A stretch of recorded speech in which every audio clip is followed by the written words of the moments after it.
Bueno, señores, ahora sí, este es nuestro estudio número 115. Deja ver, 115, eso es así. Hoy es noviembre 17, así que Omar va a estar enseñándonos la noche de hoy. Hemos orado, estamos deseosos de escuchar la palabra. Así que, Omar, adelante, papito. Todo tuyo, el micrófono.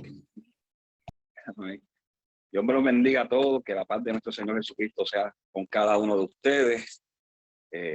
Vi por ahí a Ana y escuché a Ramón por ahí. Hace tiempo que no los veía, ya los extrañaba. Sí, hola Omar, saludos. Saludos. Siempre es bueno escucharlo, a Ana y a Ramón, qué bueno. Y a los demás, pues, que el Señor me los bendiga. Hoy es vamos a tocar un tema un poquito difícil, ¿verdad? Yo quiero que usted entienda que mi intención no será nunca jamás, ¿verdad? Que usted se sienta mal, ¿verdad? Con los temas. Pero hay una verdad que hay que enseñar y nos toca hacer ese trabajo difícil. Así que el tema de hoy que vamos a dar es la primera parte acerca de la Navidad, es el trasfondo de la Navidad, ¿ok? Un tema sumamente amplio y voy a tratar de llevarlo lo mejor posible para que se entienda. Y como siempre digo, si usted tiene algún tipo de opinión, si necesita hablar algo referente a algo, tiene algún tipo de pregunta que podamos contestarle, pues estamos en la mejor disposición. Mientras, bueno, este es un tema que yo llevo años, no digo buscándolo, pero hace muchos años atrás, yo y juntamente con mis amistades habíamos encontrado muy buena información y encontramos que fue hasta algo sorpresivo, porque en el momento que llegamos a la Universidad de la UPR en Humacao, no hicimos más que entrar a la puerta y el amigo mío, Rafa, tomó el primer libro, y cuando tomó el primer libro y lo abrió, cayó en el tema que íbamos a buscar. O sea que eso fue un tipo de confirmación, pero relámpago. Eso fue abriendo el libro y la información estaba ahí. Así que para entrar entonces de lleno, yo pensaba, posiblemente usted esté de acuerdo conmigo o no, que la política, tanto la política y la religión, han sido herramientas muy útiles en las manos de Satanás por miles de años.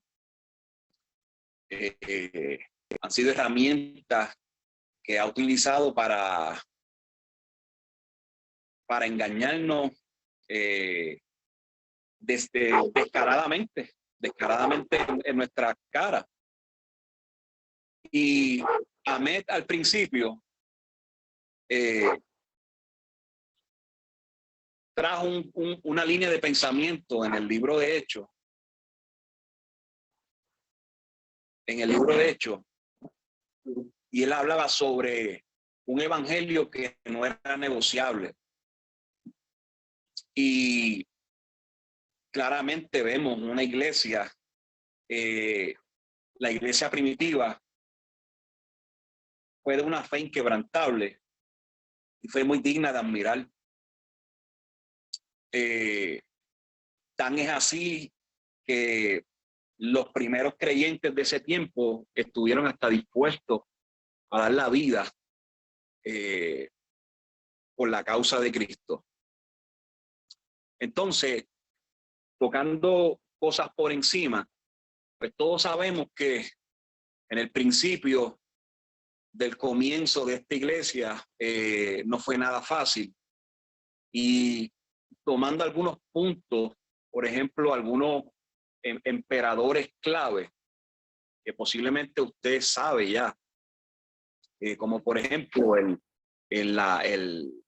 emperador Nerón, para el año 64, según la historia y el historiador Tácito,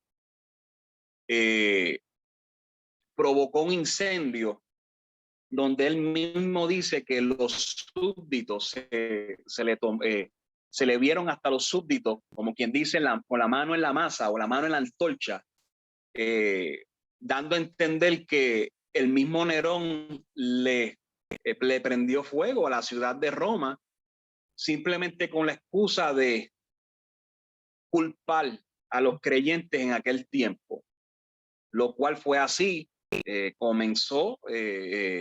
Continuó ese tipo de persecución durante el siglo II y III de los reinados de los emperadores como Domiciano, Trajano, Septimio Severo y Decio. Dejo los nombres ahí, mencionamos los nombres por si acaso usted luego ve el video, pues siga tomando nota. Yo me dejé llevar, había comprado un libro muy interesante que se llama, no sé si lo ven ahí, dice La historia negra de la Iglesia Católica. Entonces, se oye. Fuerte y claro. Sí. Ok. Pues hablamos acerca entonces de Nerón. Dijimos que la persecución continuó en el siglo II y III, y para hacer hincapié, en el año 303 con el emperador Diocleciano, este emperador publicó un edicto que se llamó el Edicto contra los Cristianos, y esto lo hizo responsable de miles de muertes de mártires, los cuales llevaron a los creyentes de aquella época a reunirse debajo de la tierra en las famosas llamadas catacumbas, que son lugares que estuvieron debajo de las calles de Roma. Voy a hacer un paréntesis en esto para que usted entienda hasta dónde nos lleva las tradiciones y las costumbres. Y me llamó la atención que ese libro hace una mención sobre que los romanos paganos de ese tiempo les encantaba incinerar los cuerpos y ponerlos en una urna. ¿Ok? En contraste a los creyentes de ese tiempo, dice, según ese libro, la historia, dice que los creyentes, al morir los familiares, tomaban los cuerpos, los llevaban a esos lugares que se mencionaban llamados catacumbas, y dice que cuidaban ese cuerpo hasta el día de la resurrección. Entonces, vemos dos líneas completamente diferentes, y a veces hasta yo me llegué a preguntar en momentos clave donde hay personas que dicen, no, el día que yo me muera, lo que tienen es que cremar mi cuerpo y lo llevan al Gran Cañón o lo echan en el río. Y lamentablemente a veces tomamos decisiones que no sabemos de dónde es que surgen, de dónde es que nacen. ¿Ok? Obviamente pasaron situaciones que marcaron nuestra vida, como este año que pasó, donde surgió la pandemia y hubo gente que tuvieron que tomar decisiones drásticas, y vimos videos donde la gente se enfermaba y sacaban los cuerpos en lugares allá de verdad de Medio Oriente también. En Estados Unidos tuvieron que sacar cuerpos y los quemaron a causa de la enfermedad, o donde gente se infectaron con el COVID y lamentablemente no había una sepultura, como podríamos decir, como Dios manda. Pero yo soy fiel creyente de que debemos seguir a nuestros padres, a nuestros...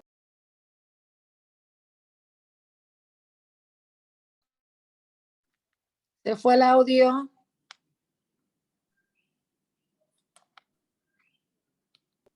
¿Se oye? Ahora sí. ¿Ok? Donde decía, donde nuestros padres de la fe, como Abraham, como Isaac, como Jacob, como José, en un momento dado, donde murieron y decidieron que su cuerpo debían ser enterrados juntamente con sus padres, ¿ok? Yo digo que esto debe de hacerse también con motivo de conciencia, ¿verdad? Hay situaciones donde no tenemos el control, pero yo pensando, ¿verdad? Hay gente, ¿verdad? Que se desvive en la muerte y no viene al caso, pero compran cosas caras. Lo que al punto que quiero llevar es que debemos de honrar lo que dice la Biblia. No sé si se entiende, que debe ser una sepultura como está escrito en la Biblia y no caer en estas tradiciones paganas. ¿Ok? Ahora, continuamos. Hablamos acerca de Diocleciano.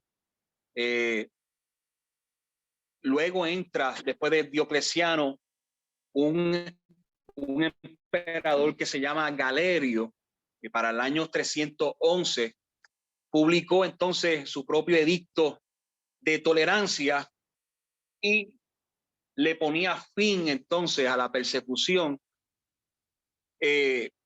simplemente porque Roma estaba pasando entonces por una crisis y obviamente el imperio ganaba más, ¿ok? Así que lo que hizo fue que reunió o trajo los creyentes al redil. Luego de esto entra al poder Constantino, muchos de nosotros lo conocemos, Constantino el Grande, él se hacía llamar el sumo pontífice también en un tiempo, y entonces, entre comillas, dice que se convirtió al cristianismo, lo que era la nueva religión entonces de aquel lugar. Y Constantino entonces, juntamente con Licinio, entran entonces en una reunión en Milán para el año 313 y establece que todos los súbditos, incluido expresamente a los cristianos de aquella época, se le autorizaba a seguir libremente la religión que mejor le pareciera, pero Constantino, siendo aún adorador del sol invictus, y en español se pronuncia el sol invencible. ¿Ok? Ahora, yo no sé si mi esposa me estará viendo. Hay una información que no pude descargar y me gustaría que ella la enseñara ahí en pantalla. Es que no me deja compartir. ¿Se lo puedo enviar a mí para que Omar me... No, yo te doy acceso ahora. Yo te doy acceso para que puedas compartir. Okay.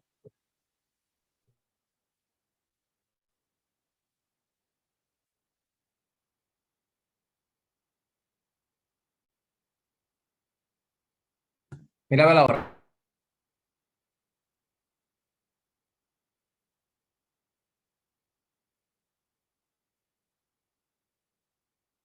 ¿Sí? Ok. No sé si ustedes logran verla ahí. Sí, sí. Esa información es la que le estoy hablando. Digo, una de ellas que logramos encontrar en la biblioteca de la UPR en Humacao. Y obviamente, como bien dije, Constantino supuestamente se convierte a la religión del cristianismo, pero su corazón estaba inclinado a adorar a un Dios que se llamaba el Sol Invictus y muy similar al dios Mitra. Pero la definición que está ahí, que obviamente Constantino lo que hizo fue trajo lo que se llama la mezcla, lo que muchos conocen la mezcla. Ya esto ya había entrado a Roma, ya este culto ya estaba en Roma. Y la definición de ahí acerca del sol dice que el sol en la religión romana, una antigua divinidad indígena que en un principio tiene un culto muy modesto, siendo sobre todo un dios tutelar de los agricultores. Se le ofrecía un sacrificio público el día 9 de agosto y su culto tomó, sin embargo, gran importancia por las influencias de las religiones orientales, sobre todo con los emperadores Heliogábalo y Aureliano, asimilando rápidamente a otras divinidades. Vamos a dejarlo ahí, ¿ok? Antes de Constantino estuvieron estos dos emperadores, ¿ok? Entonces, Aureliano, para el año 270 al 275, dice que ya practicaba este tipo de culto, el culto al Sol Invictus, lo cual este culto, esta religión proviene, según ¿verdad? Los historiadores, provienen de la ciudad de Siria.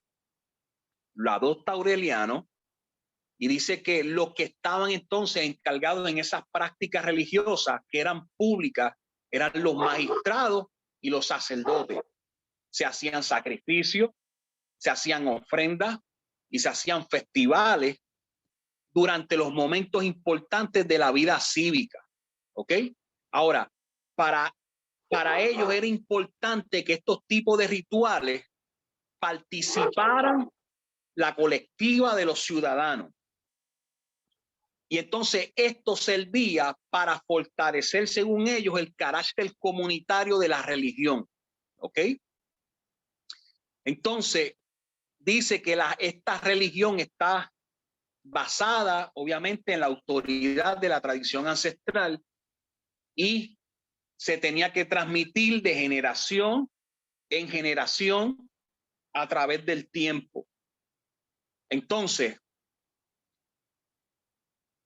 según lo que dice la información es que los romanos adoptaban cualquier tipo de culto que pudiera entonces favorecer al Estado. Entonces, se toleraba cualquier creencia siempre y cuando no fuera en contra ni rompiera la armonía ni la unidad en la sociedad. ¿Ok? Esta información yo la saqué de unos libros que escribió una señora que se llama María Cecilia Culota, que es Política y Religión, se llama Política y Religión en un imperio en crisis, y también hace referencia a un libro que se llama Tradición y Costumbre en la religión romana. ¿Ok? Ahora, quien de realidad al parecer trajo este culto de por sí fue un emperador que se llamó Vario Avito Baciano. Cuando usted busca la información sobre este caballero, este hombre estaba a un degrado tan y tan bajo moralmente que hasta los mismos romanos no lo apoyaban. No vamos a entrar, ¿verdad?, en detalle, pero imagínense entonces lo peor de este caballero. Entonces, este hombre introduce el culto del Sol Invictus. Ya dijimos que viene de este origen que es semita en cuanto a árabe y judío, ¿verdad? Ese Medio Oriente se refiere. Y se le vinculaba con el dios Mitra, como dijimos anteriormente, y ellos hacían referencia a que al caer la noche, parecía el sol sucumbir, ¿verdad?, entre las tinieblas, pero se tornaba vencedor cuando amanecía. El nombre de él, de este dios solar, se le conocía como Heliogábalo, por lo cual los sucesores de este emperador, que se llama Dario Avito Vasiano, lo nombraron de esta manera, Heliogábalo. Así que usted lo va a encontrar a sí mismo. Cuando busque la información en internet, entre por Heliogábalo y va a salir la información de este emperador. ¿Ok? Así que dice que el nombre era Heliogábalo, también se le conocía como El Gabal, y hay algo interesante que dice que la definición de estos nombres significa que es el señor de la montaña en función del culto a las alturas. ¿Usted se acuerda de algo de esto? En referente a que se ofrecían cultos arriba en las montañas. Y haciendo un paréntesis en esto, no sé si usted ha tenido la oportunidad de ver la noticia que pasó en referencia a este rapero Travis Scott, que tenía un escenario, hubieron creo que 8 muertes y bastantes personas que son heridos, y hay muchas personas que concuerdan que fue un tipo de sacrificio. Y cuando estoy leyendo esta información, veo detrás del escenario, veo una montaña. Entonces, no sé, yo soy persona de asociar muchas cosas, aparte de toda la información que han arrojado. Entonces, retomando otra vez, ¿verdad? El tema, dice que este hombre, aparte de ser el emperador, también funcionaba como el sacerdote de del Sol Invictus. Y dice que este emperador tomó medidas para imponer ese culto, ¿verdad?, al Imperio Romano. Entonces, una de esas medidas establecía que los miembros del Senado debían acompañarle en los rituales, y entre ellos incluían danzas alrededor de una piedra en forma de la parte del hombre, para no entrar en detalle. ¿Ok? Esta información también se puede encontrar, puede buscar esta información según National Geographic, ¿verdad? Si es que no nos está mintiendo. Y me hace recordar, por ejemplo, en Deuteronomio capítulo 12, el versículo 13, perdónenme, Deuteronomio capítulo 12, versículo 1 al 3.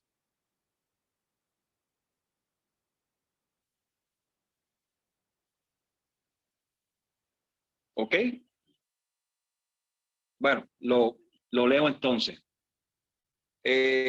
Dice Dios hablando, ¿verdad?, a su pueblo, a Moisés en específico, dice: estos son los estatutos y decretos que cuidarán de poner por obra en la tierra que el Señor, el Dios de tus padres, te ha dado para que tomes posesión de ella todos los días que vosotros viviereis sobre la tierra.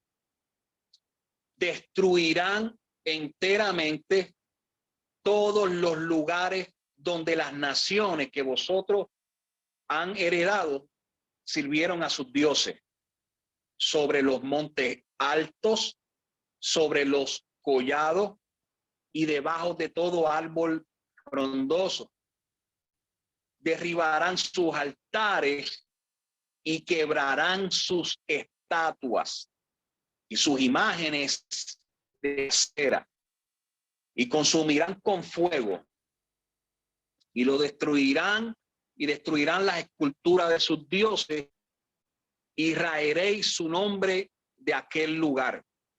Entonces, cuando buscamos esa palabra, en específico estatua, según la concordancia Strong, ¿verdad?, en hebreo se pronuncia matseba, lo cual significa, hace referencia a algo que está estacionado, algo estacionado, como por ejemplo una columna una piedra memorial, estatua, ídolo, imagen, monumento, piedra y pilar. Jeremías capítulo 43 y el versículo 9 al 13. Recordemos que Dios sacó al pueblo de Israel de Egipto.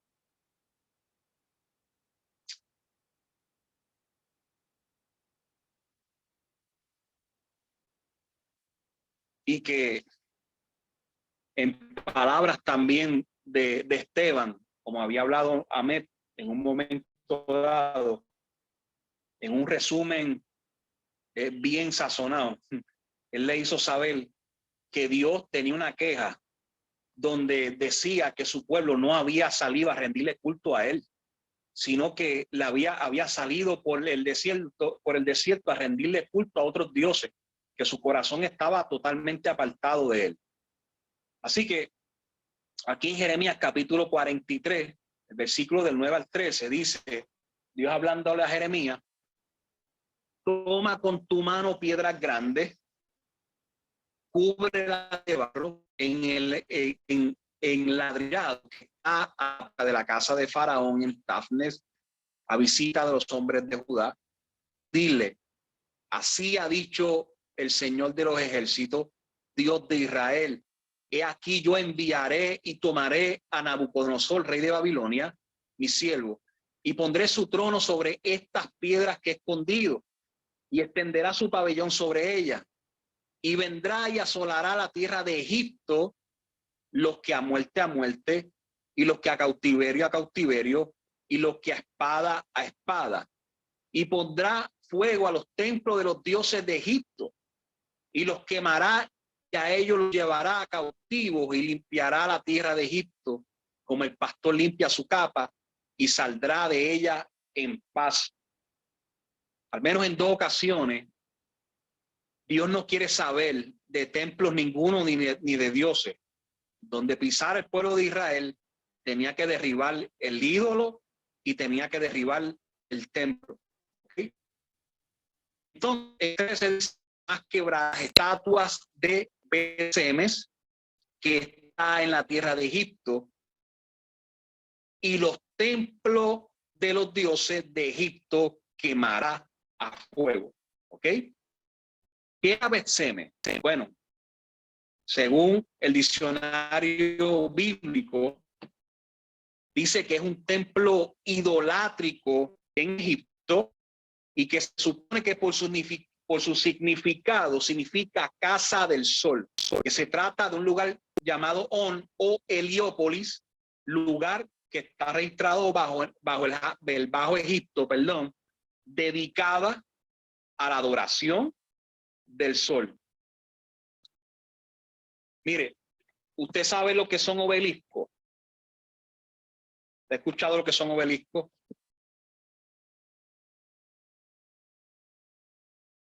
¿No? Ok. No tengo le voy a presentar la imagen ya mismo, pero los obeliscos son monumentos pétreos con que en el antiguo Egipto se exteriorizaba la adoración al sol, fuerza creadora de la naturaleza. Estoy leyendo de aquí del diccionario de la mitología egipcia. ¿Ok? Y entonces, buscarlo aquí seguidita.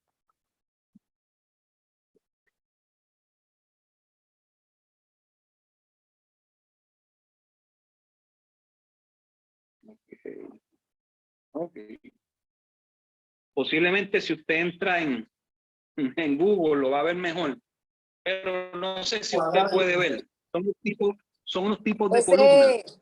Ese es como el monumento que hay frente a Washington, que es cuadrado abajo y en la punta finita. Excelente, excelente. Eso mismo es. Dice, ok.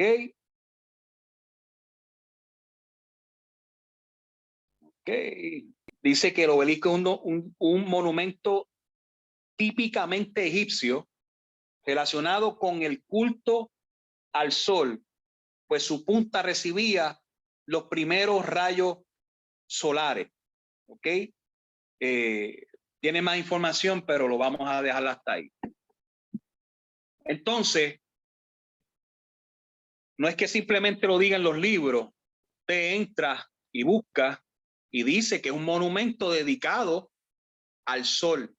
Y como bien dijo Ana, lo vas a encontrar, ese monumento lo vas a encontrar en Washington, D.C., lo vas a encontrar en el Parque Nacional de Nueva York, en el Central Park, y lo vas a encontrar en Londres y en diferentes partes del mundo. Pero aparte de eso, va a encontrar el monumento desde Egipto, llevado a la plaza de San Pedro, allí en el Vaticano, en Roma. ¿Ok? Entonces, ahí mismo la información ahí abajo que habíamos puesto del sol, acerca del culto del sol, se me fue la imagen, pero dice que el sol también tenía un templo en el campus Agrippae. Ok, gracias, baby. Ahí está. Dice, tenía un enorme templo en el campus Agrippae, siendo el día a él dedicado el 25 de diciembre en que se celebraba su nacimiento. ¿Ok? Ahora, el campus Agrippae es el área dentro de los límites de la antigua Roma, pero donde en realidad se le rendía culto, que he encontrado esa información hasta ahora, es lo que se le conoce al Panteón de Agripa. ¿Ok? Entonces, vamos a leer algo aquí seguidita en Ezequiel capítulo 8, versículos 5 al 16.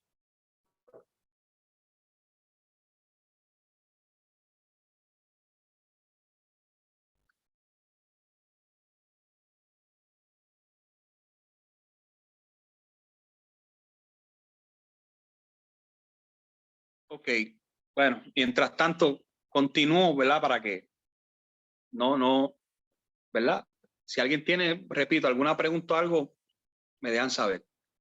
Y Dios me dijo, hijo de hombre, levanta la vista hacia el oriente, hacia el norte, y yo miré en esa dirección, y en la entrada misma, al norte de la puerta del altar, vi el ídolo que provoca los celos de Dios. Yo tengo mi interpretación, pero no quiero decirla. ¿Ok? Debe haber sido algo fuerte lo que estaba pasando dentro del templo, ¿ok? Allí en Israel. Y también me dijo, hijo de hombre, ¿ves las grandes abominaciones que cometen los israelitas en este lugar y que hacen alejarme de mi santuario? Realmente no has visto todavía peores abominaciones verás. Y después me llevó a la entrada del atrio. En el muro había un agujero. Entonces me dijo, hijo de hombre, agranda el agujero del muro. Yo agrandé el agujero en el muro y me encontré con una puerta. Dios me dijo, entra y observa las abominaciones que allí cometen. Y yo entré y a lo largo del muro vi pintura de todo tipo, de figuras de reptiles, de otros animales repugnantes y de todos los malolientes ídolos de Israel.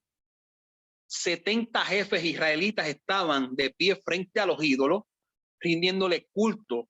Entre ellos se encontraba Hazanías, hijo de Safán. Cada uno tenía en la mano un incensario del cual subía una fragante nube de incienso. Y él me dijo, hijo de hombre, ¿ves lo que hacen los jefes israelitas en los oscuros nichos de sus ídolos? Andan diciendo, no hay ningún señor que nos vea. El Señor ha abandonado el país. Y añadió, ya los verás cometer mayores atrocidades. Luego me llevó a la entrada del templo del Señor, a la puerta que da hacia al norte. Allí estaban unas mujeres sentadas que lloraban por el dios Tamuz. Hay versiones que dicen que endechaban a Tamuz, y cuando usted busca endechar, significa que son unas canciones tipo lamento. Podría dar un ejemplo ahora, pero no quiero que nadie se ofenda, ¿ok? Pero son lamentaciones, son cánticos tristes, ¿ok? Entonces, dice, entonces me dijo, hijo de hombre, ¿ves esto? Pues aún las verás cometer mayores atrocidades. ¿Okay? Voy a entrar en similitudes de los dioses, pero entienda lo que le digo. Posiblemente en la otra parte, si tengo el tiempo, podré dar las similitudes que tienen, pero según el diccionario bíblico, ¿ok? Dice, en palabras de Cirilio de Alejandría y Jerónimo, que fueron obispos y doctores de la Iglesia Católica en su tiempo, dice que Tamuz, que Israel asimiló a Tamuz, que era igual al Adonis fenicio y sirio. En junio, época calurosa que seca los cultivos, dice, las mujeres lloraban la desaparición de Adonis y se lanzaban a su búsqueda. Este culto comportaba ritos inmorales, ¿ok? Así que en el momento que cuando Dios dijo, pues aún las verás cometer mayores atrocidades, usted puede imaginar. Tampoco voy a entrar en detalle porque es fuerte, ¿verdad? La información es bastante fuerte. Luego de esto dice, y me llevó al atrio interior del templo, a la entrada del templo, entre el vestíbulo y el altar. Curiosamente, habían 25 ancianos, 25 hombres que estaban mirando hacia al oriente, adorando al sol y de espaldas al templo del Señor. Ok. Regresando al Panteón de Agripa, que está localizado allí en Roma, durante los inicios del siglo VII, este edificio fue donado, según la información que conseguí, donado al Papa Bonifacio IV, que transformó el Panteón en una iglesia, conservándolo hasta el día de hoy. Yo le mencioné anteriormente que cuando Dios habló, al menos a su pueblo, no quería saber ni de culto, ni de ídolos, ni de templo, ¿ok? Y voy a leer algo aquí en específico, y es que tuvieron la iglesia madre para aquel tiempo cometió muchos errores. Entonces, uno de los errores que ellos cometían o que cometieron es que cuando se iba a ministrar en el lugar o se iba a llevar, según ellos, el evangelio a aquel lugar donde se encontraba el templo con el ídolo, por orden del Papa, se destruía al ídolo, se sacaba el ídolo, pero dejaban al templo. Entonces, leyendo aquí una carta de un libro que se llama Mitología Cristiana, y luego encontré la carta también en internet, confirmándola, dice, según según una carta del Papa Gregorio a San Agustín de Canterbury. Dice que fue el que evangelizó a los anglos en la Inglaterra en el comienzo del siglo VIII. Explica claramente la política aplicada por la Iglesia en materia de cristianización. ¿Okay?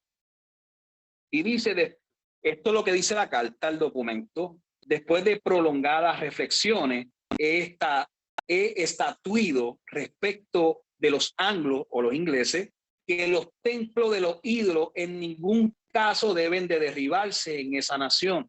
Solo hay que destruir los ídolos que se encuentran en su interior, se tomará agua, se rociarán los templos, se construirán altares, en ellos se colocarán reliquias. En efecto, si esos templos están bien construidos, lo único que hace falta es cambiar su destino. En lugar de servir al culto de los ídolos, servirán a la veneración del Dios verdadero. De este modo, el pueblo, al ver que se respetan sus templos, depondrá más fácilmente el error de su corazón, y al conocer y adorar al Dios verdadero, se reunirá de manera más familiar en los lugares de los cuales ya tenía el hábito de existir, como existe de costumbre, de ofrecer muchos bueyes en sacrificio del espíritu, etcétera, etcétera, etcétera. ¿Cuál es el problema? El problema es que sacaban el ídolo, dejaban el templo, y no sé si lo leí aquí, pero dice que en sustitución del ídolo ponían en su lugar lo que ellos llamaban las reliquias. Entonces las reliquias eran o los santos que ellos entendían, ¿verdad?, que eran santos según la Iglesia católica. Podía ser el cuerpo, podía ser la vestimenta, podía ser cualquier tipo de utensilio por lo cual ellos entendiesen que había hecho algún tipo de milagro. Entonces dejaban el templo, sacaban el ídolo y sustituían el ídolo por algo que era lo mismo. Entonces, hasta el sol de hoy, cuando usted entra a esta información acerca del Panteón de Agripa, toda información que conseguí dice, y sabe la gente que va allí, la información se le dice que el nacimiento del sol se conmemora allí el 25 de diciembre. Tan es así que si usted ha visto la película Ángeles y Demonios, que la protagoniza Tom Hanks, hay una escena donde Tom Hanks anda con una dama, entra al templo y la dama le dice, pero esto es una iglesia. Y él le dice, sí, pero en su tiempo fue un templo pagano y se le rendía culto al dios sol. Y eso se lo tiraron a la humanidad. Y no es, ¿sabe? No es que lo diga ahí, es que hay suficiente evidencia para comprobar esto. Ahora, en ese panteón de Agripa se conmemoraban, estaba dedicado, a estos 7 dioses celestes de la mitología romana: el sol, la luna, Marte, Mercurio, Júpiter, Venus y Saturno. El sol, que es el día domingo, la luna, que es el día lunes, Marte, que obviamente es Marte, Mercurio, que es miércoles, Júpiter, que es jueves, Venus, que es viernes, y Saturno, que es sábado. Tan es así, como habíamos hablado anteriormente, que Constantino le permitió a todas las personas que adoraran al Dios que ellos quisieran, pero tenían que respetar el Dios suyo, el Sol Invictus, lo cual se conmemoraba el día domingo. Era el día domingo y en inglés se pronuncia Sunday. ¿Ok? Mire, por mucho tiempo se ha querido conmemorar de que el domingo fue el día de la resurrección de nuestro Señor Jesucristo. Pero claramente en la Escritura, y esto estoy pensando ahora sí, lo estoy diciendo, pero luego voy a traer la cita, claramente dice la Escritura que antes de que hubiese amanecido para el domingo, ya las Marías, las tres Marías habían ido al sepulcro y habían encontrado el sepulcro vacío. No iba a decirle esto, pero voy a decirlo. Para el día 24 de diciembre, en Nochebuena, y esto es algo que lo voy a dejar a ustedes para que mediten. Dice, según la Iglesia Católica, presenta lo que se llama la Misa del Gallo, que es a medianoche, ¿verdad? Y buscando aquí, en este libro, dice Diccionario de los Símbolos, dice, en referencia al gallo que está ahí, dice que en Japón existe la creencia de que el canto del gallo es lo que hace salir al dios solar. Tengo que admitir que no he entrado en esa profundidad acerca del 24 de diciembre, pero no entiendo por qué se le llama la Misa del Gallo cuando hemos hablado aquí que ya para el 25 ellos conmemoran el culto al dios Sol como nacimiento a ese dios el 25 entonces de diciembre. Hablamos también y dijimos que en cuanto al panteón de Agripa estaban esos 7 dioses, entre ellos estaba Saturno, ¿ok? Y es de saber que para ese tiempo existían en honor a Saturno las fiestas de las Saturnales, se le conocían como las fiestas de las Saturnales, ¿ok? Y eran fiestas paganas que celebraban los romanos en honor a Saturno, que era el dios de la agricultura y de la cosecha. Y entonces esta fiesta transcurría entre el 17 y 23 de diciembre y coincidía en el solsticio de invierno, donde obviamente el periodo es más oscuro, el sol sale más tarde y se pone más temprano. Entonces, había muchas similitudes en cuanto a las fiestas de ese tiempo a lo que se transportó al día presente. Las labores cesaban, las labores agrícolas en aquel tiempo finalizaban. Los campesinos de aquella época, juntamente con los esclavos, podían aplazar el trabajo. Se aprovechaba esa época para visitar a los familiares, pero también había en la fiesta un desenfreno en cuanto a la bebida. Habían intercambios de regalos, se hacían grandes banquetes públicos y durante estas fiestas se prolongaban hasta 7 días y los esclavos entonces gozaban de ese tiempo libre y según dice la tradición, dice que podían vestir la ropa de sus señores y ser atendidos por esto sin recibir ningún tipo de castigo. Bueno, mi amado, yo voy a finalizar, ¿verdad? Esta primera mitad del estudio y si me lo permiten, continuamos en otra ocasión, ¿verdad? Con esta otra parte. Yo tengo que admitir que al principio, cuando más adentro yo me sumergía, ¿verdad? Y encontraba este tipo de información,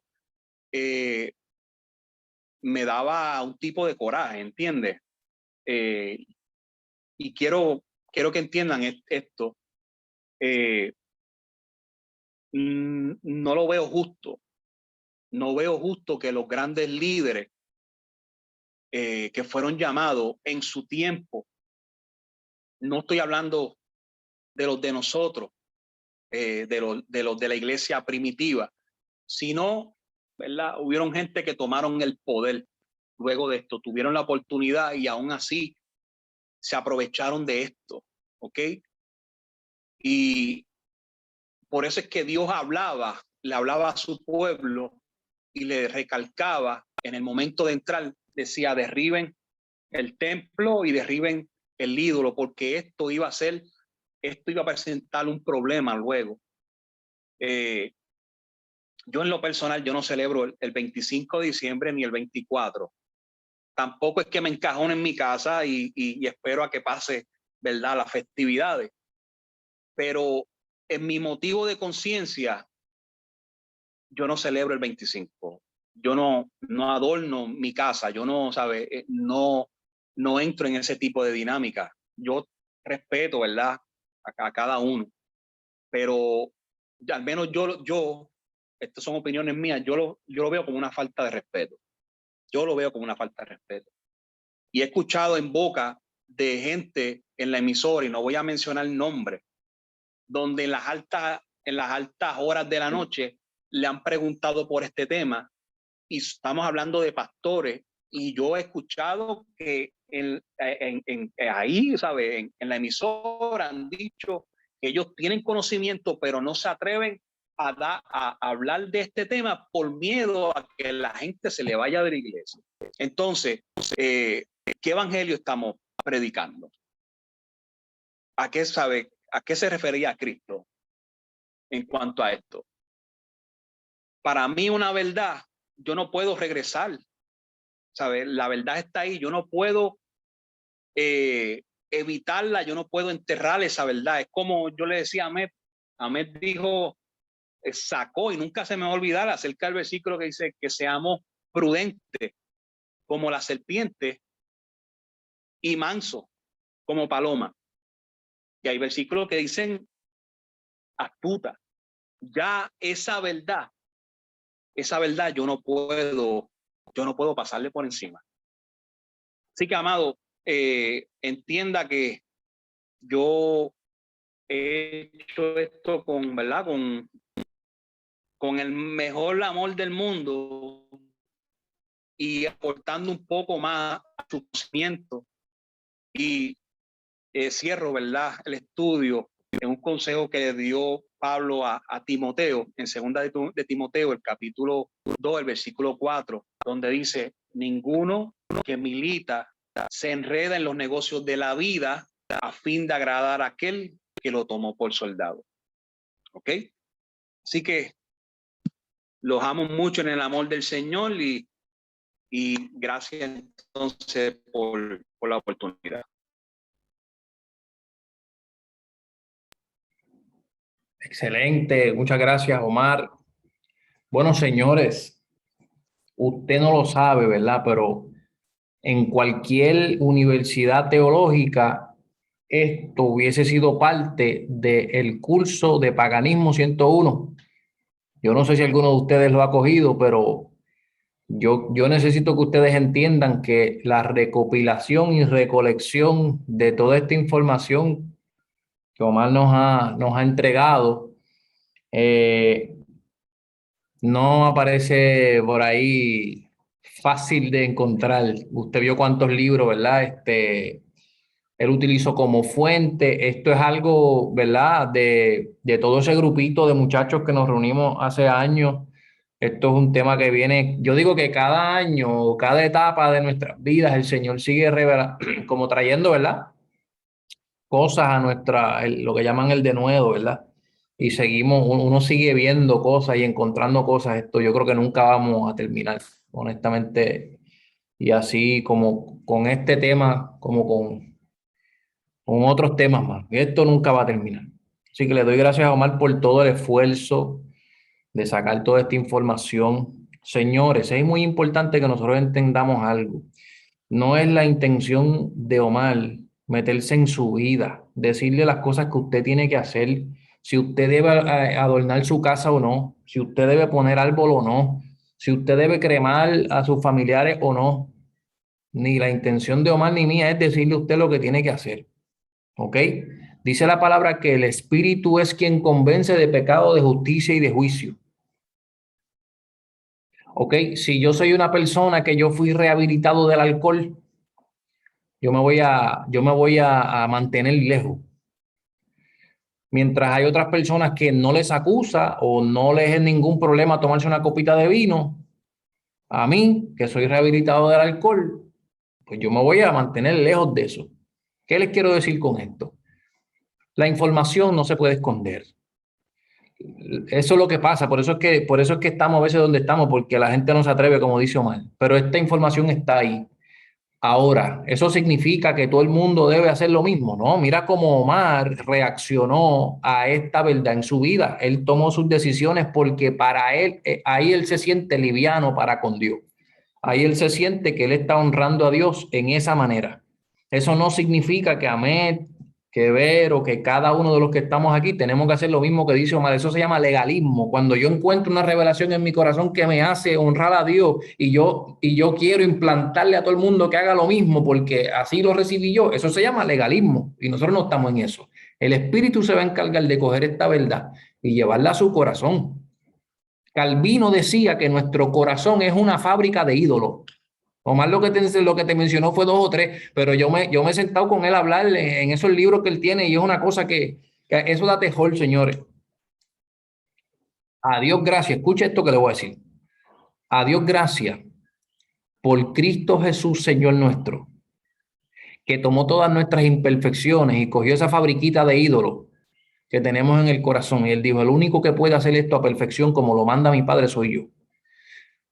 Así que como único nosotros podemos tener un break, un chance de misericordia, es a través del reconocimiento de Jesucristo, el evangelio que no es negociable.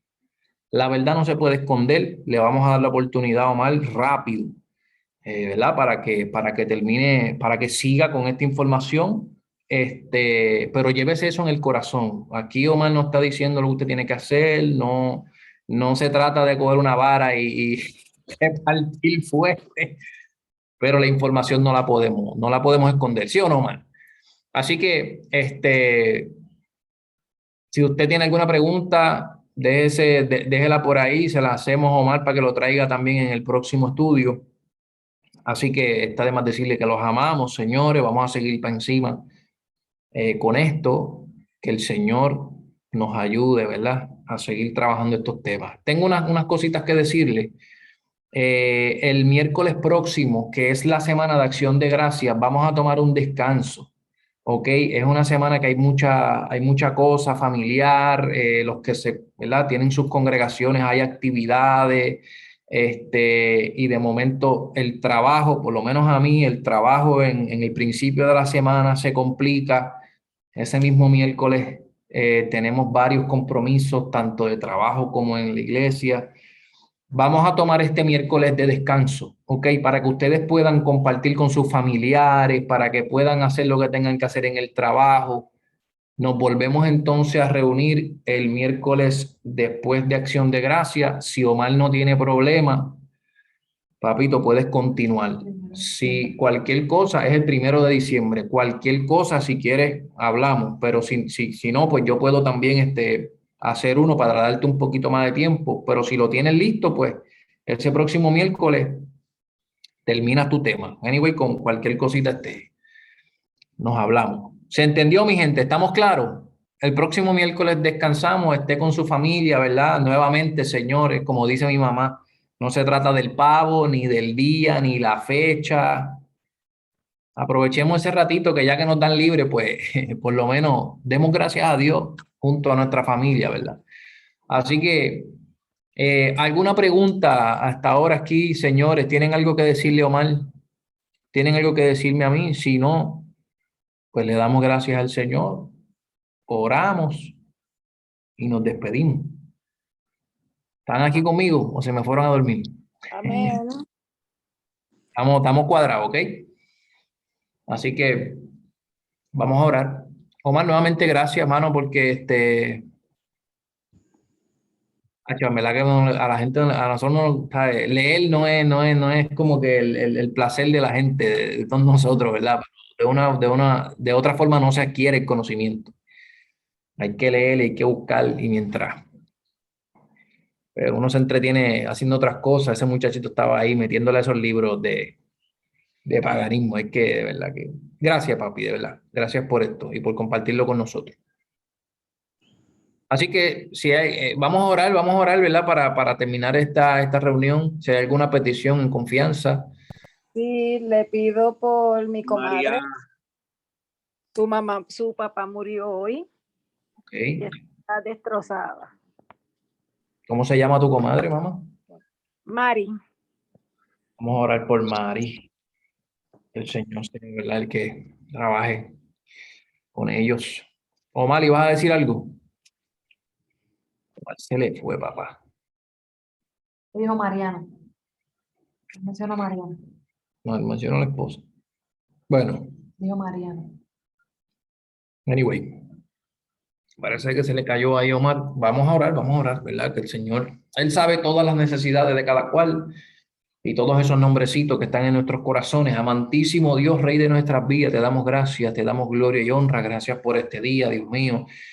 Gracias porque tú, Dios mío, hiciste el sacrificio que nosotros no podíamos hacer. Mira toda esta información que hemos podido ver de cómo el hombre, Dios mío, cómo el hombre se desenvolvía en el pasado, cómo el hombre se alejaba de ti en el pasado. Y aunque ahora no tenemos todos esos ídolos así tan claros, pero oye, tenemos muchos ídolos en nuestros corazones. Nosotros te pedimos en esta noche, Señor, que tú nos llenes de ti, que nos llenes de tu espíritu. Como decía el salmista, enséñame tus estatutos para yo no pecar contra ti.